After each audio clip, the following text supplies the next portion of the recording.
At the moment, we're in the midst of this coronavirus pandemic. And in many cities, the number of deaths is rising considerably. And it's easy when we think about death to think of it just as a number, especially when we're thinking about this virus.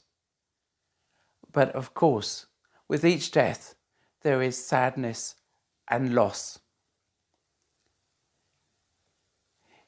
In John chapter 11, the Gospel of John, we find that Jesus also experiences sadness and loss.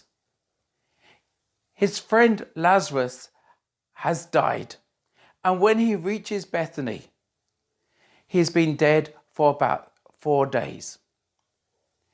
He meets Martha before he arrives at the tomb. And Martha is the sister of Lazarus, and she also is obviously upset about this matter.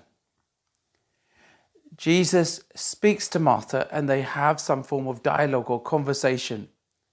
And in the midst of this conversation, he says to her, "I am the resurrection and the life. He who believes shall live, even though he dies. And whoever lives and believes shall never die." And he speaks to Martha and says, "Do you believe this?"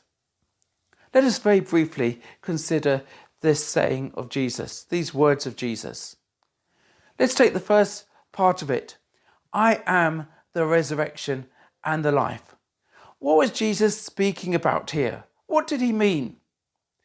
Well, when we look at the context, it is clear that Jesus is speaking and saying in effect that he has the power to resurrect and to give life. But let's hang on a moment. If I said that, or if you said that, or anyone else said that, we think, well, that's wrong, that's delusional, or that's mad. Why should we take the words of Jesus seriously? Well, let's consider the context for a moment. Jesus arrives at Bethany and his friend Lazarus has died and been dead for 4 days. So what happens then? He goes to the tomb. He tells people to remove the stone. People protest and they say, well, the body's going to smell. But Jesus insists. He prays to the Father and he calls out, "Lazarus, come forth. Lazarus, come out." And Lazarus comes out with the grave clothes still on, and he's obviously alive. Well, we could take such an instance and maybe some could explain it away. But then when we look at John's Gospel, we find not only does he bring Lazarus back from the dead, but also we read shortly after this, not so long after this, we find that Jesus himself is crucified, killed upon the cross, is buried, and after 3 days, he is resurrected. And we also find that he appears to the disciples. The disciples, they didn't believe at first. They weren't, oh yes, we believe that Christ will be resurrected. No, not at all. They were hiding in a room. And Jesus comes and appears to them. And then their whole attitude and manner changes. But Thomas wasn't there. And he most definitely doesn't believe. He says, in fact, unless I see the holes of his hands, unless I see the hole in his side, I will not believe.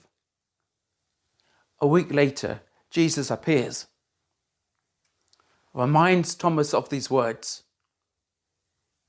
Thomas just says, "My Lord and my God." And when we look at those disciples, we find that their whole attitude changed from then forth.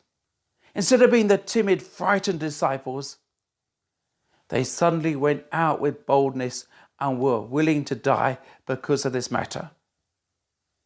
It was clear to them that Jesus is the resurrection and the life. But let's take the next part of this phrase of Jesus, these words of Jesus. He says,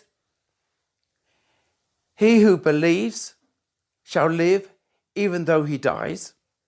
Well, obviously that's speaking of the resurrection. It's speaking of the fact that we will die, but we will be resurrected, those who believe. And then he says, "He who lives and believes shall never die." And from that we understand that this life is continuous with our future life. Jesus understands that this eternal life begins now to those who believe. When we stop and think about it, we could think of this as, well, that's something very interesting, something to note, some good fact. I mean, many times when we were at school, this is how we learnt things. We learnt about the speed of light or the speed of sound. Oh yes, that's interesting. But Jesus doesn't leave it like that. He applies it to Martha. He says, "Do you believe this?" Martha is challenged. Does she believe that Jesus is the resurrection and the life? Does she believe the claims of Jesus? And the challenge is not just for Martha, it is for you and for me. So let me ask you now, do you believe this, that Jesus is the resurrection and the life? Jesus says, do you believe this?